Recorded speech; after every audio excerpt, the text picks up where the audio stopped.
our meeting to order.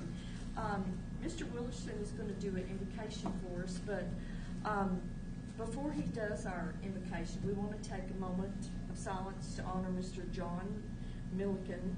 He was a teacher at LHS who lost his life in a house fire on Sunday morning. And as Mr. Willerson prays, we also want to pray for his wife, Heather, and their 2 children. So if we can just take a moment of silence.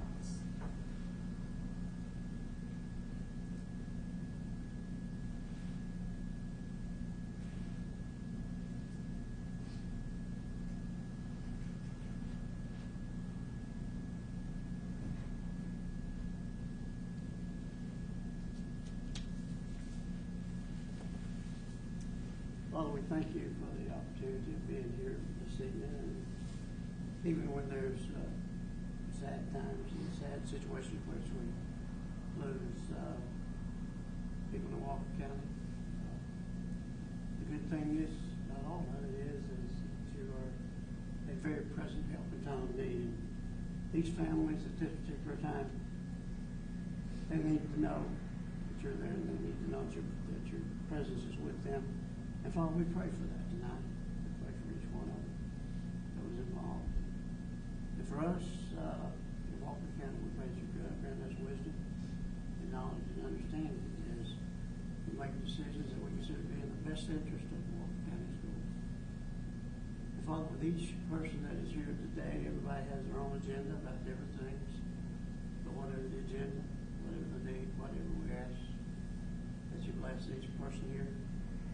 Bless us for this evening, and Father, might everything be done in accordance with your desire, in accordance with your will, and we'll give you the praise for all you do. For it's in Jesus' name we pray. Amen.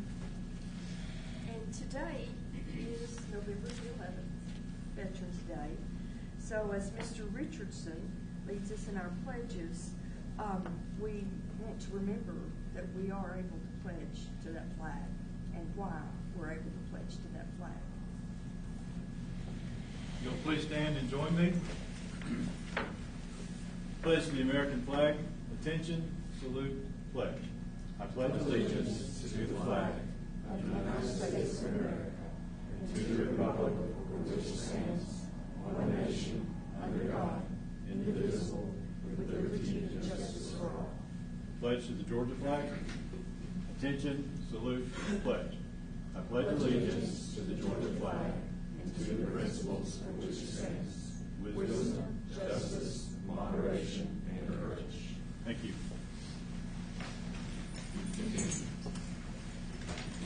Now, on a happier note, we want to introduce Mr. Toby Davidson, who is our Assistant Superintendent. He'll be working along with Mr. Raines, and we want to welcome you and say thank you.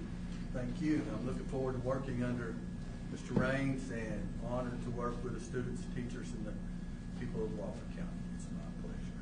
Thank you. No special recognitions tonight. Other than I'd like to take a moment to introduce our 2 junior board members and appreciate them being here tonight. So we have from Ridgeland High School, we have Mr. David Stahlheber. Did I say it right, David? Yes, sir. Oh, thank you. I didn't want to mess it up.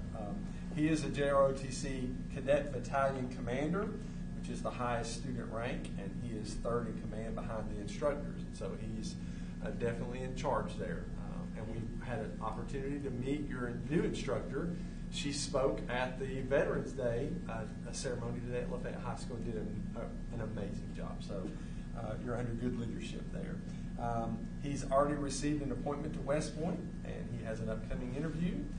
He's participating in several state competitive Raiders events and serves on the Color Guard and the Sabre team. So thank you for being here this evening.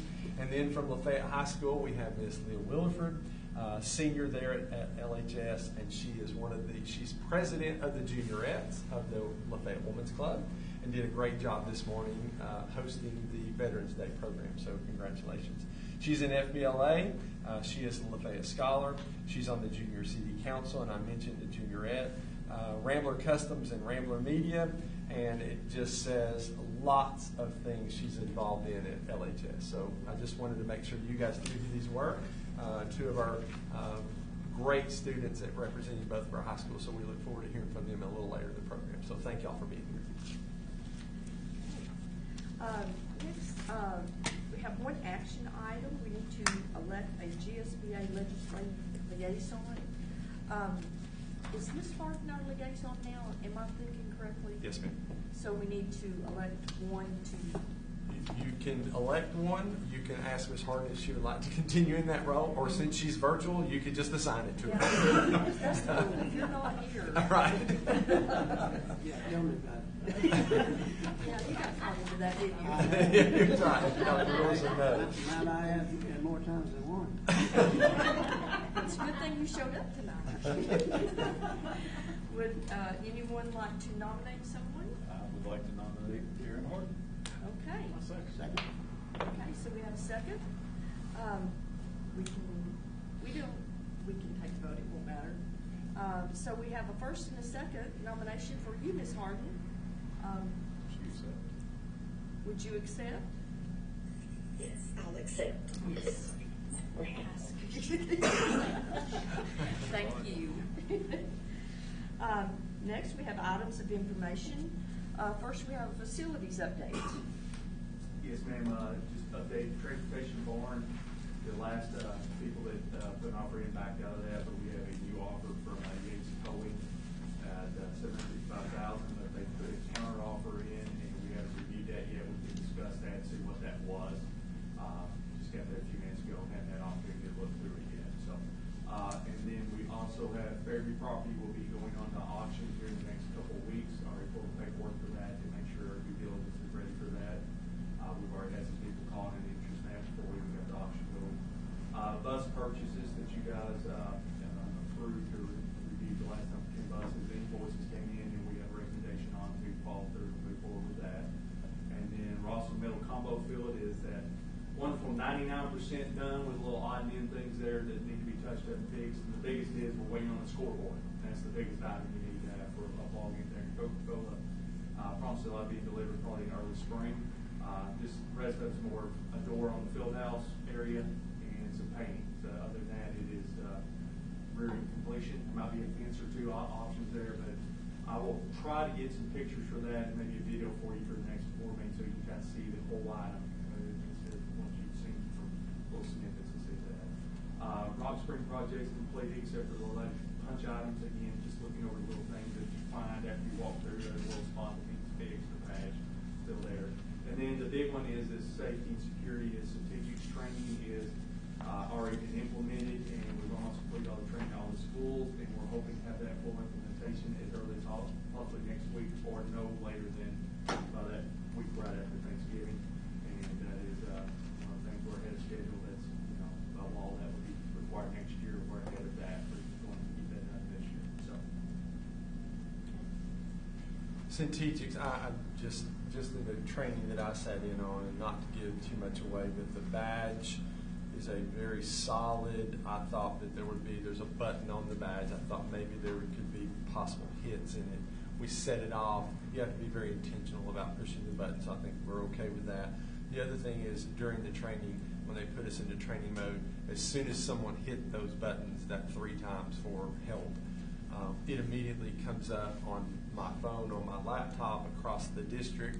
Everything stops. We know exactly what's going on, and then it alerts 911 if it's a 8-button push.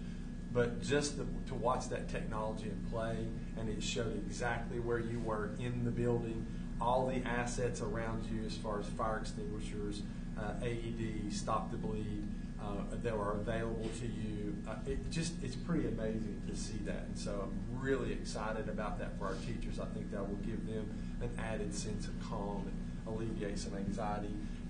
And so they've been doing a really nice job of pushing this out. So we're looking forward to that full rollout after we get back from Thanksgiving and have that in place. So I'm really excited about that. And I appreciate Jamie and the efforts he's gone to get this in place. So. Thank you. Do we have any other questions or comments? So the Rossville Middle School combo field, can we take a field trip over there and just go out there and walk it? Fine. I'll check and make sure there's no I went there with them, they had the roadblock, couldn't get up there, we're working on stuff, I'll make sure I and just- set that up. Pretty Maybe good. when it gets about 70 later in the week. Well, Yeah. I mean, really and truly, it's pretty awesome. I went up there one day, I think it was Sunday, they were painting the rails, and it's pretty awesome. Yeah. And I'd like for you guys to see it. It looks really, really good. Until you really stand on the Yeah. field and see the whole, it's kind of hard to, it's the nicest middle school field you'll ever see. I'm telling you, it really is, it's nice. We mentioned too, Mr. Middleton, that I was with Zach and meeting with some students at launch, looking over some of the things we've done there. We talked about doing, once we get to a point with the culinary lab, we'd like for you guys to come walk through that and kind of see what's been done there as well. So plan a little trip for you guys in the near future. I think that'd be great. Next, we have financial report. The financial report for the month ending September 30th, the total revenue collected was $11 million. Total expenditures were $15.9 million. And the unassigned fund balance was $37.198 million, which is basically enough fund balance, unassigned fund balance to cover about 3.48 months of operating expenditures. So you can see that's kind of, this time of year, it kind of goes down before we start taking in property taxes. The outstanding encumbrances or open purchase orders were over $1 million. Federal expenditures were $1.158 million. And the debt service and East Floss fund balance was down to $891,000. Of course, in September, we paid the principal and interest payment of $3.5 million that was due before October 1st. The SPLOST receipts as of September 30th were $2.2 million. Does anyone have any questions on the financial? What, I know that you told us this, months of operating expenditures that we should have set aside. How much is recommended? That is a great question. Basically, the state of Georgia expects you to have like 15%, and 15% is of course less than 2 months. But in going to trainings with the Georgia Department of Audits, basically I think they're kind of backing up on that, because we have a lot of districts. Last week, Angela and I had the opportunity to go to the Georgia Association of School Business Officials conference.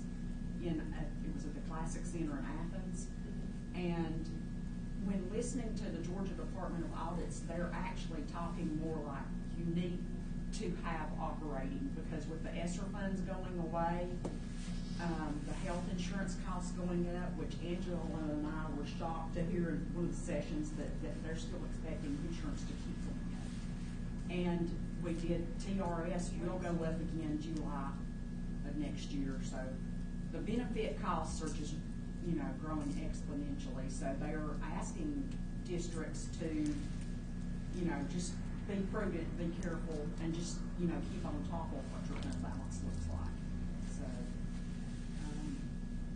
that's enough. I was comparing this fund balance to what we had spent in September, which September's the first payroll where all the people's new, the pay has changed for the year. The 10-month employees' pay changes in September. So I looked at September's balance. I looked at what we spent in October, and it's about roughly 3.48 months operating. So, but with the costs going up in insurance, you kind of have to watch everything. Any idea how much they expect it to go up? I'm not. They're not coming out with the projection that we heard was about $2,000 a month per person. Right now, it's $1,885 a month per person. Yeah, it was 22 something. I can't remember off the top of my head, but right now it's 21.91%. So it just keeps going up too. So, and I think my thought on all of the health insurance costs going up, basically, they keep our current expenditures trying to cover for former, retirees and current employees. So, our current payments, our current obligations is covering, that too. so that's what TRS and with the pension plans, I mean, with the other post-employment benefits and health insurance. Has there been any recommendations or reconsideration as to how to keep that from going up so much every year? Because you're gonna reach a ceiling one of these days. You're not going to be able to go any further than that. So, has there been any recommendation for curtailing that? There's a lot of districts trying to look into what we can do about it, because I think there are, I think you have to keep your teachers on state health. I mean, that's what I've heard. That, I mean, there's a lot of talk now of what can we do. It's not sustainable to keep it. And Dr. Willerson, one of the things that a lot of districts have started to look into is contracting work out. So years ago, what we paid for a certificated or a teacher's benefits versus a non-certificated person's benefits they were worlds apart. Now they're identical. And so a lot of districts are looking at custodians, school food service, bus drivers, clerical, paraprofessionals. They're contracting those out to agencies. And so you pay a contract amount, but you have none of the benefits, none of the workers' comp. So they're trying to find a balance there to help the district stay solvent, financially in good shape. And so it is getting harder and harder. The problem is we did that with custodian at several schools, and they couldn't find the workers. And so then you're at a point where you're still short help, even though you're not paying for it, but your buildings were suffering. And so, and then losing our local folks takes a lot of the pride away too, because a lot of our folks, those are their buildings. They drive by those buildings. They want to take care of them. And so it's been a very, very unique balance. So I'm a little disappointed to hear that their week was spent hearing more negatives that potentially are coming down the pipe for. So a little frustrating. And I may call the wrong number. You correct me, and I know you will. But if every person in the district took benefits, we would have to budget around $32 million. That's correct. That's what I calculated. Hold on. Get that in the minutes. She said I was correct. Did y'all hear that? Man, I feel good about myself. $32 million. And that's not something that, I mean, you have to be thinking that way. You know it's not going to happen. But if it were to happen and everyone decide that, we're hurting quickly. So yeah, it's a huge, I don't want to call it a problem, Dr. Willerson, because benefits are obviously a good thing for our folks. But it's gotten so far out of hand over, I don't know what, Rachel, at least the last 5 to 7 years, it's exponentially increased. In the last 3 years, it has gone up 99.47%. The health insurance costs. So it's doubled in 3 years. And TRS is sharp as well. And TRS came down, and they told us they'd stay under 20, and now they're inching back up again. And you remember that had to do with the number of participants in TRS when we went through the recession and we had the layoffs. So you had fewer contributors, and so they bumped the local portion up quite a bit to offset those losses. And then they were hoping that we'd get more teachers, thus more contributors. The local share would go down, and it's not evened out yet. And so our share continues to go up. Any other questions? So, and I hate to put a spin on your positive note there, but so I guess one of the things we talked about in budgeting was we kind of I guess delayed changing the county stipend. So increased, and we said we'd look at it right around Christmas or this, that, and the other one. We're kind of there, and so I would like to know if we could figure out some way to look at that. And we don't have to have an answer tonight, obviously, but I would like to see that our teachers and our parapros and our everybody we could figure out some way to get them something. Something's better than nothing. But again, based on Rachel's wonderful words there, yeah. So, but if we can figure something out next week, and you can just let us know. I know we were $8 million below budget. I mean, spend, and so that's major. I mean, that's great that we didn't have to spend that $8 million, but we need to figure out some way. We took a rollback on taxes. We just need to figure out some way to let these folks that are in the trenches every day know we appreciate them. I mean, they're fighting the fight. We're us forward, and Miss Harden's not dealing with it every day like they are. And so I think if we can get something to them, it would be appreciated. So, Mr. Miller, can I clarify? Are you talking about something for this school year? Yes, sir. Okay. Yes, sir. Yes, Okay. sir. I got So you. yeah, if we can get it maybe the second half, Sure. or what I would like to see is, and I'm not a teacher, but I've heard that you get paid the last day of school in December. Does that sound right? A Friday or what? I'll give you a little history on Yeah, that, do. because I think you'll appreciate this, Yes. coming from the business world. Absolutely. The DOE sends our money for payroll the very last day of the month, not any sooner, okay? So that means we have to that's where that reserve balance comes in to make payroll. What is our payroll run for us a month, Rachel? I think the gross has been over $6 million. Okay, so I was gonna say somewhere And between that's 5 and not 6 counting million. what we have to pay out for the health insurance and all that. That's just the gross salaries. So what we've been able to do in the month of November, going into Thanksgiving holiday, the month of December, going into Christmas holiday, is we try to pay them on their last work day, which is typically that Friday. Yes. That way they can use that money for Thanksgiving and for Christmas. And so that's been a benefit that we've been able to do, and the board's blessed us to be able to do that. Most districts do not do that. They pay the very last day of the month, because that's when they're getting their money from DOE and QBE, and they're adding their money to it to make payroll. So we've been blessed to have a balance to where we're able to do that for them. So that's definitely a benefit. And they know when we send out the payroll calendar, there's an asterisk that says if funds are available. We make sure they know that. But that is something that I really have pushed for, because I know we have a lot of our families that they need that paycheck early so that they can sometimes just for a Thanksgiving meal or for Christmas presents. And so that's a big deal for them. So. And we did. I appreciate your memory.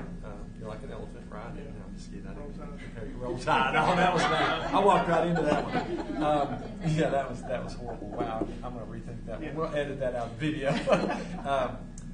We did have that discussion about doing something for our folks. Our custodians received something this year from the state, whereas no other department was included in that. So we talked about the potential. So I guess just for my clarity, we're paying, let's just say at Christmas. Christmas, I don't know, I have no idea. I'm just going to say the 16th is that last Friday, right? 19th, maybe, whatever day. Yeah, it's that last Friday. 19th. Yes, sir. So they don't get paid again till January 31st, right? So they're waiting 6 weeks to get a check. That's where I'm saying if we did something, then maybe we could pay that something maybe first or middle or something in January to give a little nudge, if you will. And we'll definitely explore every option. I will tell you this: January starts taxes, and so our payroll department is beginning to put together W-2s, 1099s. The other thing is, and I'll just this is just for what it's worth, shot across the bow. 30 years in education, you learn that it's a long time between December pay and January pay. And so I ate beans and crackers, my wife and I, a lot of times in the end of January. Now, that's not ideal. So we talked to our folks about don't go as heavy in December because it's going to be a long month. And January is a long month. So we try to guide them a little bit with their spending. The credit union does a good job of offering them, some, if they need a loan for Christmas so they're not spending their payroll money, if that makes any sense. But to your point, if we were able to come up with something that we could do for our employees, that would be an ideal time to pay it for them. It would be a very difficult time for that department, not something that we can't overcome. Sure. I'll just leave it at that. That's the thing, is I just want to, obviously, we are in the kid business, but our teachers, custodians, parapros, they're the ones taking the beating every day. And so, again, if there's some way to incentivize whatever we need to do, I'm sure I'm saying all this because I don't know, but I'm sure what I'm saying is wrong when I say incentivize. But because I come from the private sector, right? And so somehow, some way, we need to figure out some way to make it happen. At the end of the day, I'll stop rambling. So. Sure. No, I appreciate the thought. Yeah, sure did. Any other questions, comments? Next, curriculum update. Yes, ma'am. I have linked, and Mr. Raines has the links there for you. I just copied the updates. I did not copy each individual item. November was a very busy month for us. We are working right now on the district focus walks. We completed focus walk number 8 today. We have 2 more planned tomorrow and 2 more focus walks on Thursday. And I was talking to Mr. Deputy and I said, you know, in July this sounds great when I'm planning out the entire year. I didn't realize I planned 2 focus walks for next week. So I'm sure the principals, you know, one way it keeps us very focused on instruction, but right before Thanksgiving break, I'm sure I'm their favorite person, and I'm going to bring 5 people in their buildings to do observations next week. October 31st, Happy Halloween, we completed a testing audit. Once again, you have the link to that. I did not copy. That's a little over 100 pages for that testing audit that we completed. That was phase 1. Phase 2 will be a video conference with DOE, and then they will determine if they will be on campus for end of course. I don't see that happening in December or end of grade in April and May. We are one of 150 districts that just completed a testing audit. But just to give you an idea, for Cognia, we complete 12 standards. That usually takes us about a year to complete that process. For the testing audit, we had 6 standards that we had to complete.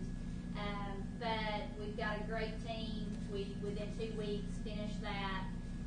Called on Brooks here. She had a site-based handbook that we were able to share out as well. So now every school in our district, in addition to the district handbook, will have a site-based handbook for testing. So we're very excited about that process. We also, and I think Mr. Raines shared a copy with you of our strategic waiver update. That deadline was November 3rd, so we finished the Friday testing audit, then switched gears that weekend and completed by November 3rd. And that was 7 standards for that audit for strategic waiver. Once again, the teamwork from directors and coordinators, fantastic job, and you've got a copy of that. And then the very last update that I need to call your attention to, I shared with you a PowerPoint update on performance of federally identified schools, and there is a link there. This is the total front and back, so that's why I did not copy that. But if you click on that link, this is for our one identified school, Rossville Elementary. If you recall, this was for our students with disabilities group there. So I updated MAP data for you for the very first, the 75 students. I also labeled that confidential information because the focus walks that we have completed there, every SPED teacher has the feedback for both math and ELA in your folder. So that is something, a deadline that we have December 30th to give the board an update, but I know the month of December is very busy, so I went ahead and updated you on those TSI updates right now. Most of those goals are ongoing for both ELA and math at Rossville Elementary. The only goal marked completed on there is that all SPED teachers have now completed OG training. If you recall, that last meeting was August 30th. So 100% of the SPED teachers at Rossville Elementary have completed that. And in fact, when we did our TSI meeting yesterday with the state, every teacher at Rossville, with the exception of one new teacher, has been trained K through 5 in OG. So that is definitely a celebration there. But if you have questions, I know that was a lot of information. We also received, I sent this to Ms. Allen on Thursday, went ahead and put it in the folder just because there was so much from the curriculum area to share this month. And then Friday, we received some great news about 5 of our schools that are on the list that we want to be on based on test scores. So I'm going to let Mr. Raines share that information.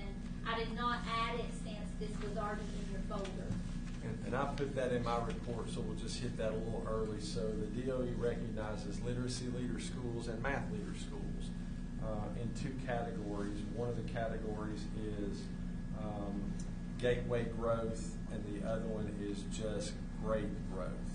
Gateway growth, and I'll read you the indicator for both of them so you'll know. For literacy, it's schools with fewer than 50% of their students in the identified grade or course reading at or above grade level in 2024-25. They have to have a 15-point or higher increase compared to their 23-24 milestones assessment. And so we had one school that qualified in third grade, and that was Chattanooga Valley Elementary. So we'll be celebrating with them. And I know there's a whole process that the DOE does there as well. And then the other was in math leaders, and the criteria for the math leader is similar to the literacy growth. They're looking at those on grade level. And we had Chattanooga Valley Middle School for 8th grade gateway growth, Lakeview, wow, I haven't said that in 14 years, Lafayette Middle School, 8th grade gateway growth, and then Rock Spring Elementary, 5th grade gateway growth, and Saddle Ridge Elementary in 5th grade. So we were excited about those 5 schools that were receiving that designation, and I know that's a huge accomplishment for them. So we'll be celebrating with those schools and pointing out the good things that they've been doing with math and literacy, and continue to see that in a lot of our schools. And then the Swiss performance contract, I just wanted you to have a copy to see the indicators, and that's a process we all go through every year. If you remember, it used to be that you had a 3% increase, and because they've been back and forth with scores and grade testing results, and now they're just asking for the indicators. So you kind of give them an idea of what you're doing, what's working, what are your challenges. It even goes into post-secondary readiness, and then you kind of give a synopsis. The crazy part is the day we're putting it in, we find out that the boxes that the DOE uses, okay, you guys are technologically advanced, so this will tell you who's running our state. You can't put but so many characters in it. And so that's in none of the directions that says you have a word limit. So literally we start a Google Doc, and we have just this flowing, glowing amount of words to fulfill this requirement, and it won't fit. So we struggled and struggled for a couple of days trying to figure out what to do. We finally figured out, I think Robin had this great idea to let's put a link in there and then share the link, and so we don't have to type in all that. So we did submit. We haven't heard yet if they like the way we submitted it or not.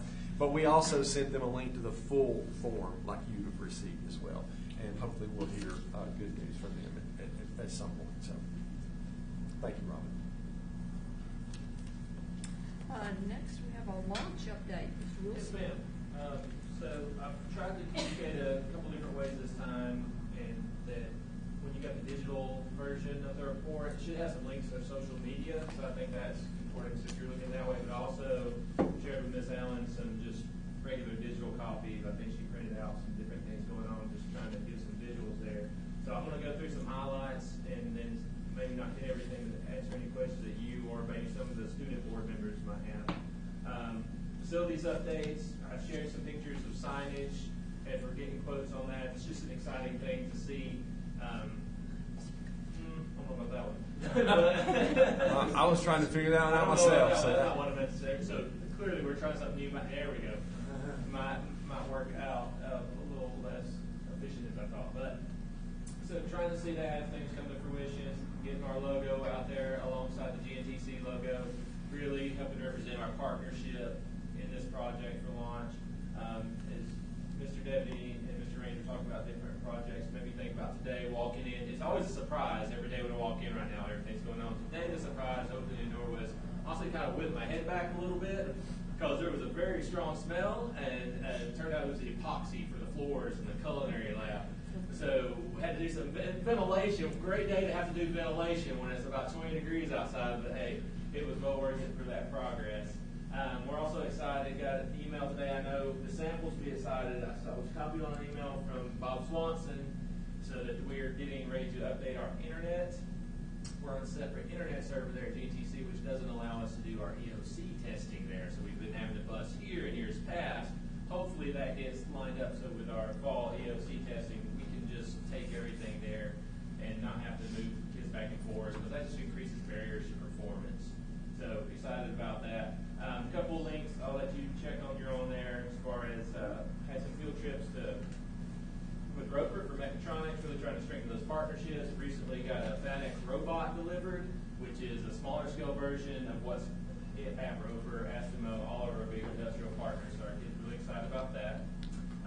Somewhere in the link there, we are moving forward. We have an ambulance wrap that we are getting placed on our ambulance to help advertise our EMT program. So when we visit Mr. Morrison, we visit down at Vet, we'll be able to have that and kind of entice the kids to come and talk about it, see what they're interested in. A couple things to put on your radar.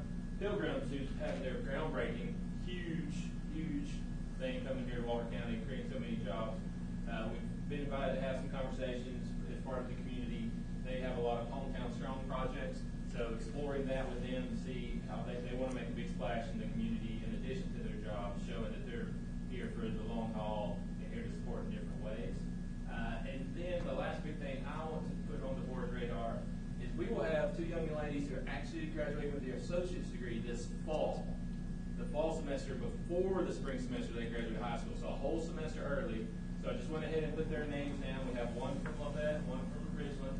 I say huge accomplishment. They're clearly motivated young ladies, and they've taken full advantage of what the state of Georgia has to offer with their 30 free credit hours through dual enrollment, and then they're taking advantage beyond that. Honestly, I know Ms. Davis is. So I'd love to, maybe next month, their graduation date will be December 4th. So if it's possible, I'd like to put them on the special recognitions. And I'll let you just take a look there at other events we have coming up and answer any questions any of you might have. Questions or comments? Thank you. Yes, ma'am. Superintendent's report. So we talked about the Swiss performance application. We talked about the designation from DOE. The only thing I had was I gave you a copy of the press release that we sent out about Mr. Davidson and the new assistant superintendent position. I've also given you a copy of the REACH scholarship that will be signing on Friday at Lafayette Middle School. Obviously, that's not something that you're required to attend, but I always make sure that you guys have it. I know Mr. Richardson has already reached out. He's obviously in class that day and won't be able to leave at 8:30 to be at the signing. But that is something that we continue to see growth in, and we're excited to have that. I know we have one at Chattanooga Valley Middle, but it's later in December, so we'll have a couple of those coming up this year. Just wanted to make sure I point those out to you guys as well. And other than that, unless there are questions for me, those were the only 2 things that I had down on my report this evening. Any questions, comments? Okay, review of next week's agenda. So for our junior board members, as we've been kind of going through all this, I want you guys to know that everything that we've talked about so far, which is facilities, finance, curriculum, instruction, the launch program, which is a college and career academy, which is not separate from the school system. It represents a little bit of a separate entity. All of those have to be tied back to our strategic plan. Okay, everything always goes back to that. So every decision that this board makes is all driven by what's best for students.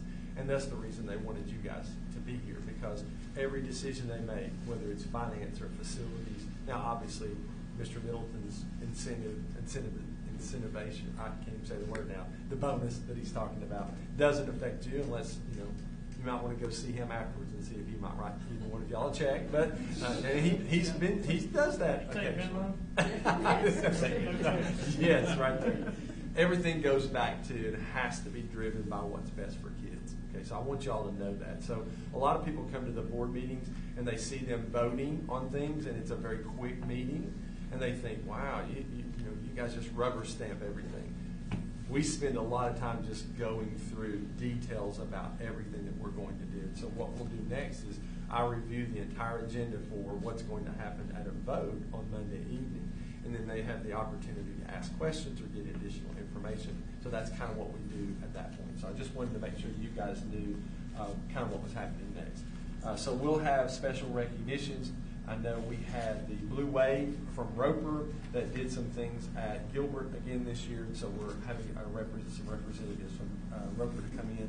And then, of course, we have our Lafayette High School Region Champ softball team coming to visit with us as well, and so we're looking forward to hearing a little bit about the team and their successes again this year. You'll have a couple of reports, the superintendent's report and the facilities update if there are any changes. And then you'll have 2 individual action items that evening. You'll have the financial report, the recommendation that the Walker County Board of Education approve the financial report for the month ending September 30, 2025, which was presented to you this evening. And you'll also have the tentative 2026 planning and regular session meeting schedule that you'll vote on as we start planning for next year. You'll have multiple consent action items, which will include, make sure I'm not missing anything right here. Yeah, that's it. Okay, you'll have consent action items, which include the minutes of the October 7, 2025 planning session, the October 2025 regular session. You'll have a recommendation that talks a little bit about the project that we had discussed several weeks ago. The new roof at the Head Start facility, or the old Mountain View Elementary. It's recommended the Walker County Board of Education approve the new roof at the Head Start program facility in the amount of $75,700 to be done by Tennessee Roofing and Construction. And we're funding that through eSPLOST initially, and they have a grant coming to offset that cost for us. And so we'll let you know as soon as we get that grant as well. You'll have a recommendation the Walker County Board of Education approve Yancey Bus Sales distributor for Bluebird buses for the purchase of 10 72-passenger Class C buses. You can see those buses are at $154,845 per bus. That's a total of $1,548,450. We did have 2 buses that qualified for bond proceeds. That bond proceeds you can see is $88,110 for a total of $176,220,000. So you're talking about a difference of $1.3 million to purchase those 10 buses. So we were glad that we found those 2 bond buses, and we still had not gotten those that funding for. You have a recommendation the Walker County Board of Education approve the MOU between the Walker County Schools and GNTC for the cost of cosmetology instructors. If you remember, we had an MOU with them last year before, I think it was last year, for them to provide that particular pathway for a lot of our students. It's a very popular student pathway. There are several of our young ladies who are finishing up upper level. Jack, you might want to detail that a little bit for us. So this is a very popular program. It's one of those where we may have talked about this before, but to refresh, some courses at GNTC we have a limited allotment in how many students we get to put in them. So I'll use automotive as an example. We actually only put 2 automotive students in there each time. That's all we're allowed. Cosmetology has a bigger number than that, but it does not reach the demand for it. So as a way to work that out, we last year created an MOU to get some designated spaces for those students to meet the needs for what our students were looking to learn about. Part of that, just thinking big picture though, part of those limited numbers is why we have added pathways with mechatronics and EMT, because we control all the students in there. They're all dual enrollment students, dual enrollment classes.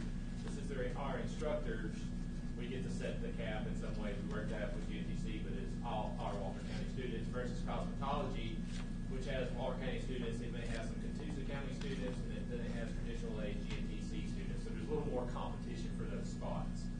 Try to put that out there. As we continue with that, it is worth keeping track of these numbers and seeing, is this, fiscally, is this the right decision to do? And what we're paying for these stipends, is it worth thinking about getting our own instructor? Another thing to consider back on that, going back to mechatronics and EMT, because our mechatronics instructor teaches dual enrollment for GNTC, we actually get a stipend back from GNTC, so they're paying us to teach mechatronics.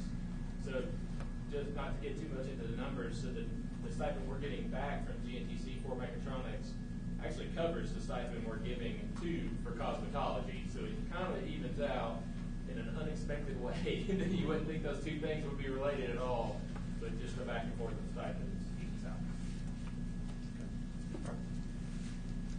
You'll have a recommendation that the board adopt the proposed changes to policy JBD. If you guys remember, that was where we were trying to mirror some additional titles into our policy that the DOE has in their current form that we are using, and that was under hospital homebound services, where we added nurse practitioner and physician's assistants and psychiatrists. okay, all right.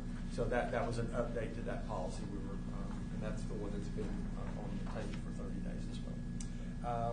You'll have a recommendation the Walker County Board of Education approve the memorandum of understanding between Cartwheel and Walker County School District. And then I want to go to the next one, and then I want to have a little discussion about the two of these. You'll have a recommendation that the Walker County Board of Education approve the memorandum of understanding between Atrium Health and Walker County School District. So you have two recommendations here of services. We're only going to choose one of these. We're waiting on price structure right now. We're also waiting on some things through our attorney about indemnification that was in one of the contracts. I'll let Glenn kind of talk a little. No, actually, Corey was. There's Corey. Corey, thank you for being here. Corey's been heavily involved in this. These are funds that were given to school systems across the state this year for a very specific purpose. And so they have been vetting multiple companies. This is where we landed with these two, and I think he's going to share with you some of the regions around us, the districts around us, and what they're using, and kind of where we are at this point. Corey, thank you for being here. Thank you. Yes, we started requesting proposals from 15 different approved agencies through the DOE. We received 11 responses, and myself and Mr. Brown, the rest of the social workers went through and kind of graded the proposals that we had based on data that we were seeing within the county of needs, and we settled on both Atrium and Cartwheel as kind of our 1A and 1B. As Mr. Rain said, we're still waiting on some verbiage to come in to kind of make sure that we're going along the pathway that best suits our county. Just to kind of give you a little overview, Mr. Rain did mention that this funding comes through a mental health grant that was pushed through by the DOE for $20,000 per middle and high school. So these services would only cover students that are 6th to 12th grade. Both have a pretty reasonable timeline. Cartwheel offers services within 7 days of referral. Atrium offers it within 10.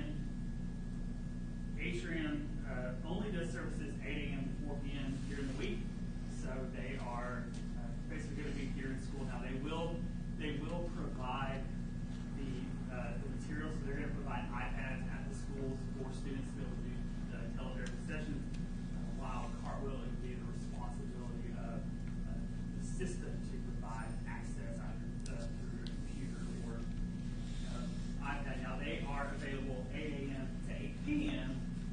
and on the weekends. They also both are available here in Brayton over the summer. And Cartwheel offers a 24/7 crisis access line as well. Both offer interpreter services, and like Ms. Rain said, currently our current proposal for Cartwheel is for 2 years worth of services comes out to $85,000. That would be unlimited referrals for students for those 2 years, plus coverage for 5 uninsured students for 2 years. So they do bill all Medicaid and all commercial plans. If we have students who are uninsured, that they would be covered as well, up to 5 per year. Currently, Atrium Health's proposal is $34,817, and that would be for 1 year for 6 schools. The biggest difference is that through their funding model, Atrium Health says you pay us 1 year and we'll be self-sustaining going from year 2 going forward. Whereas Cartwheel, we would pay for services every year that would be needed. The biggest difference that we noticed between Atrium and Cartwheel is Cartwheel offers a school avoidance group class for parents and for students, and it really aligns push to end chronic absenteeism and kind of meet that 50% decrease that Superintendent Woods has agreed to for Georgia over the next 5 years.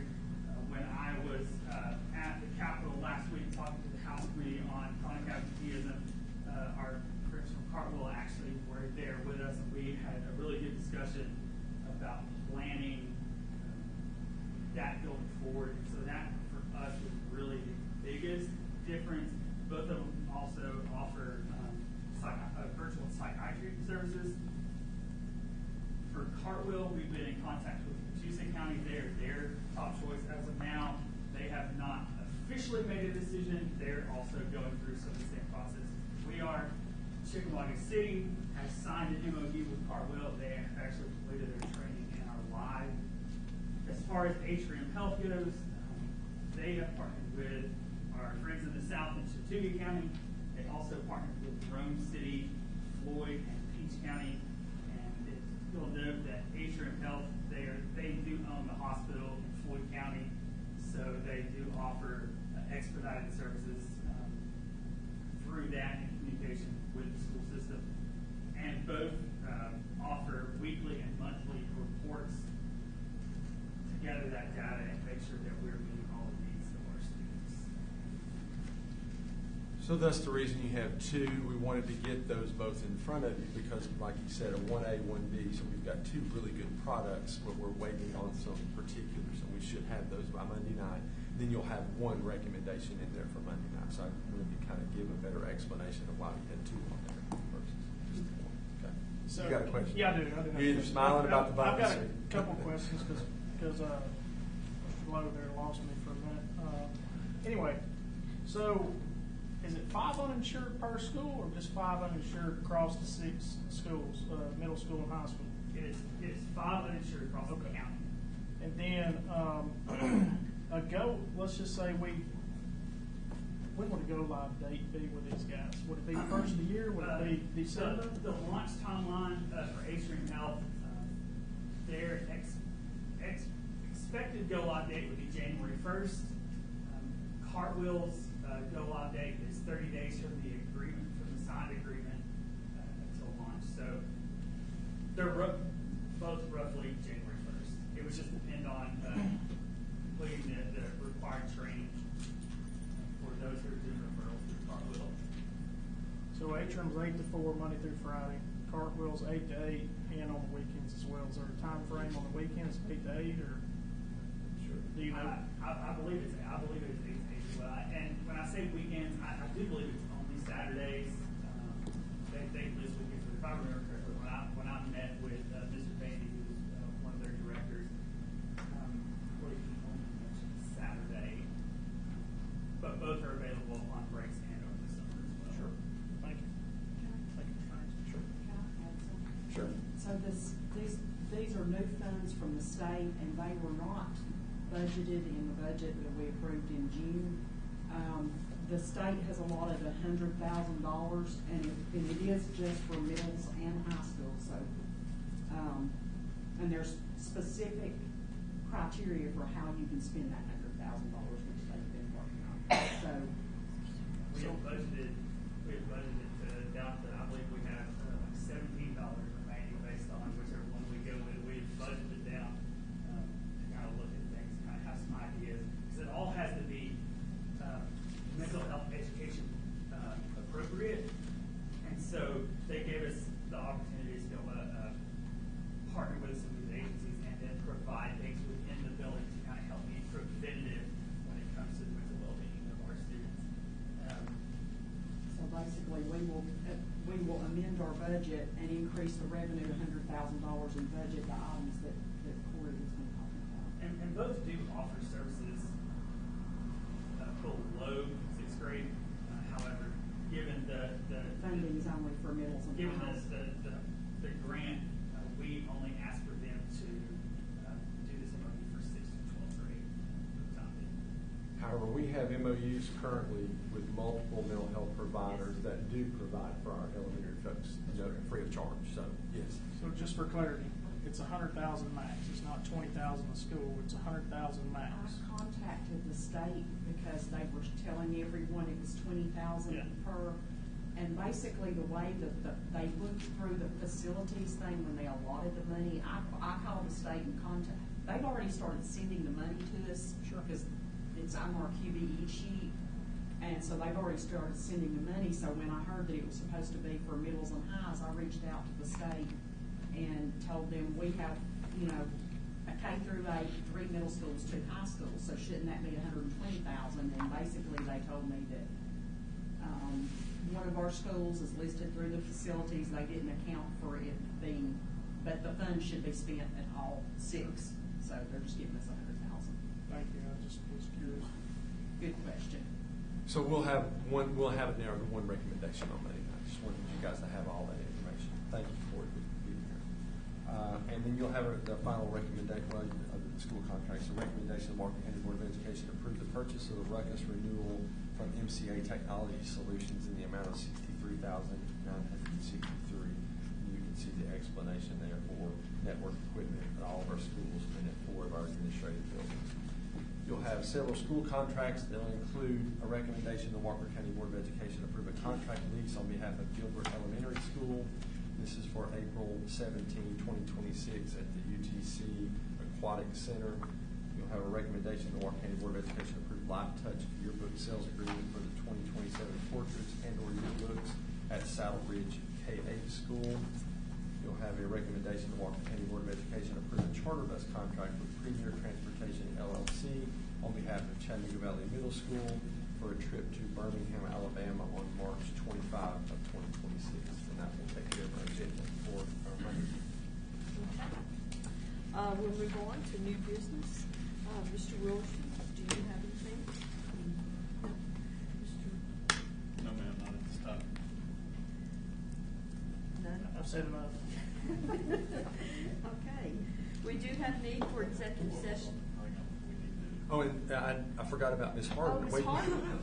What's her- Yes. She may have something. Do you have any comments or anything that you'd like to share with us?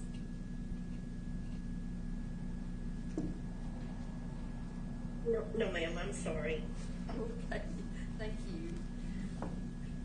And new board members, So yes. this is a time for you guys. I know you're drinking from a fire hose. I can see in your eyes right now. This is a time for you to ask questions about this whole process, maybe, or something you didn't understand, maybe something that you had a thought about that you'd like more information.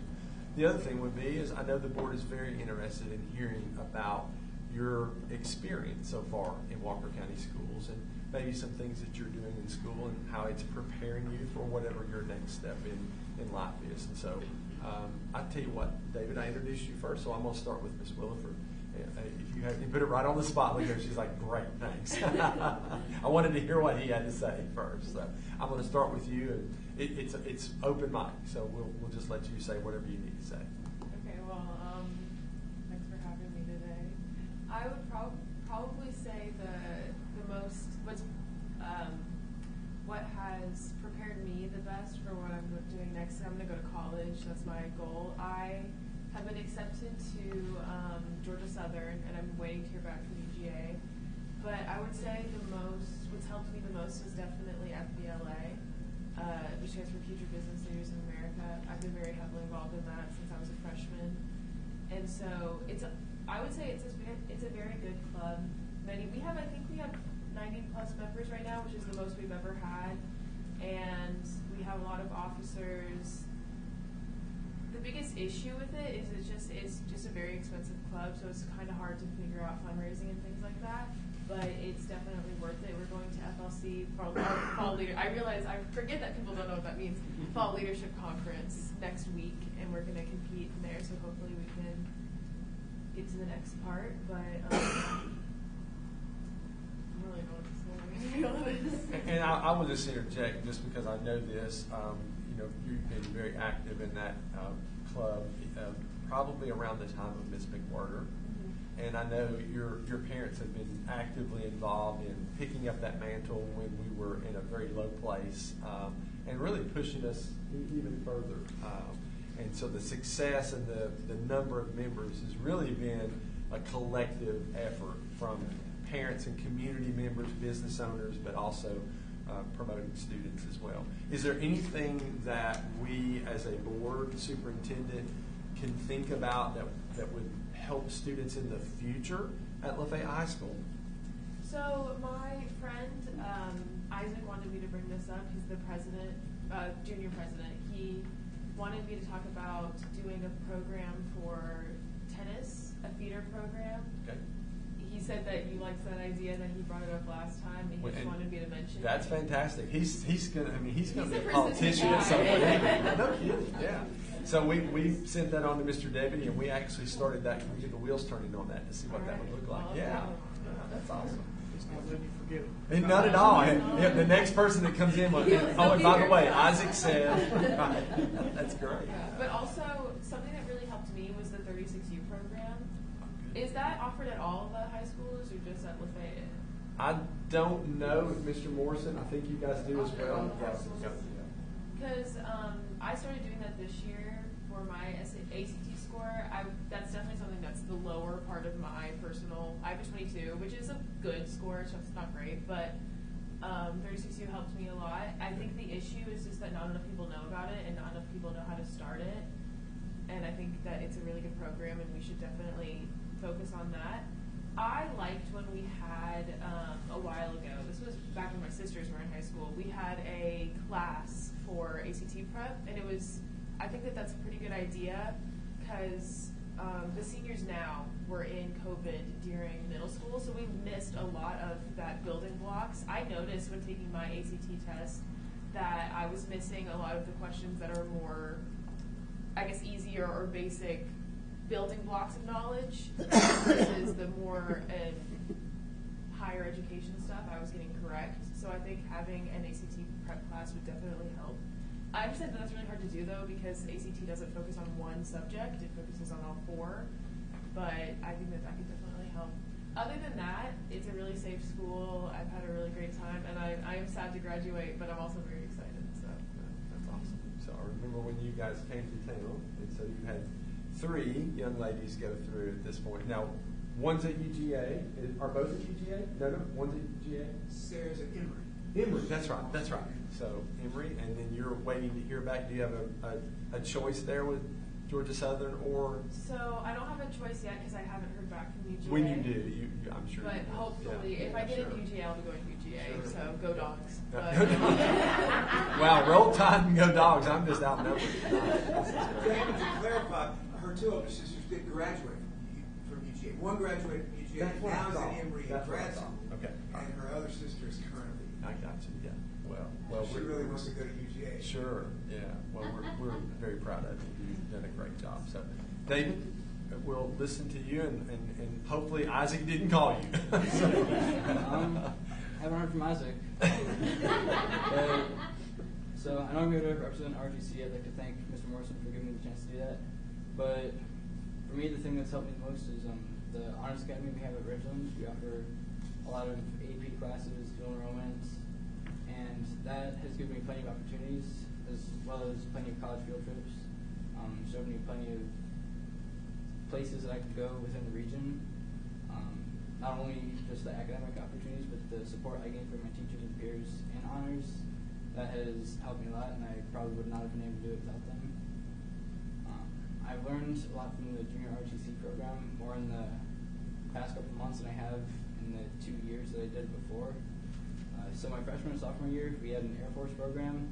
My junior year was shut down. We just transitioned to Army, and it's been interesting trying to start a program from the ground up, and that's what I've learned the most from recently. The program's doing really good. We've qualified for nationals for the Raiders team. We have a lot of cadets in the program. We've got quite a few enlisting in the military.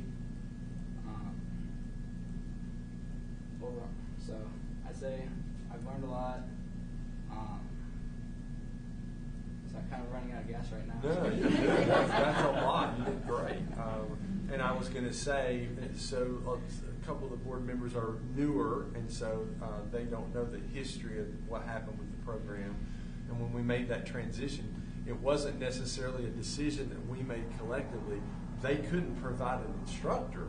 We couldn't find anyone, and it was just very, very frustrating. And I know James was involved in a lot of that conversation. I know Justin and Robin.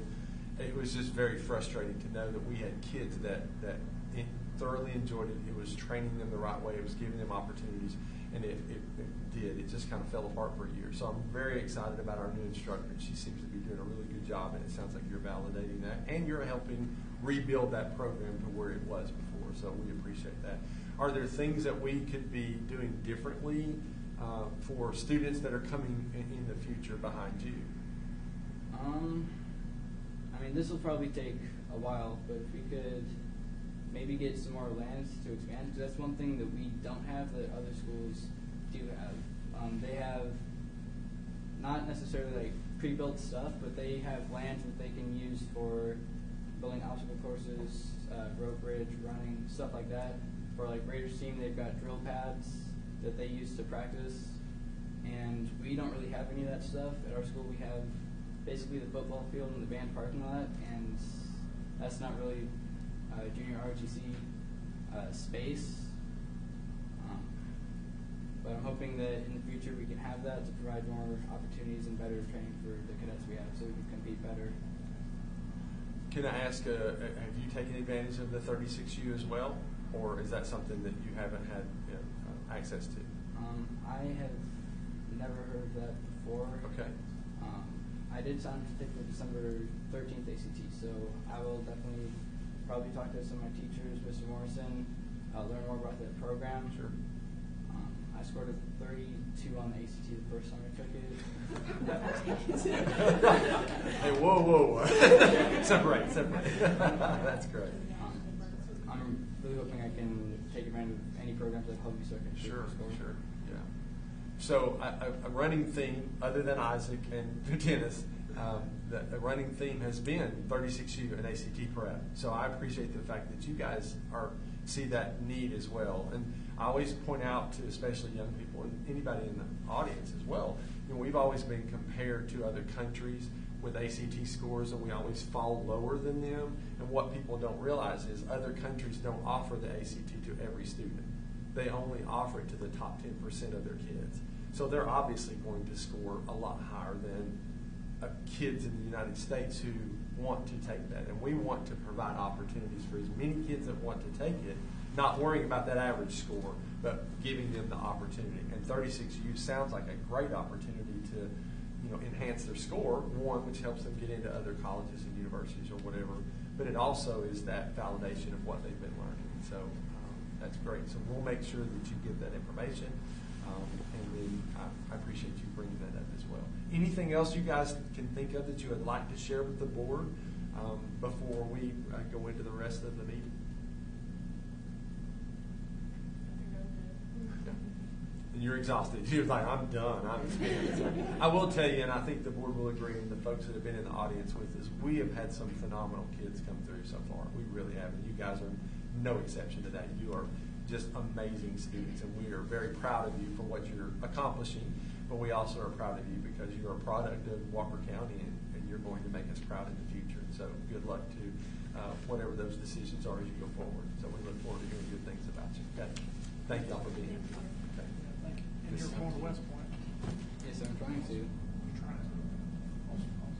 Well, whatever we can do to help you with that, because I know there's a lot of steps you have to go through. Dr. Edwards, who's at Fairland, her son was just appointed to West Point this past year, runs cross country, and so we've got some connections there that we might be able to pass along to help as well. So, Thank you. Any help that we appreciate. Yes, sir. That's awesome. All right. Yes. Okay. We do have need for executive session for reasons of personnel. Do we have a motion? Second? Second. All those in favor? We are adjourned to executive session.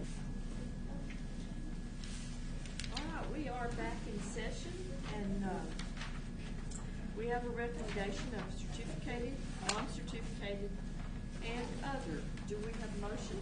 Motion. Second? Second. All those in favor? Need a motion to adjourn? Motion. Second? Second. those in favor? We're adjourned.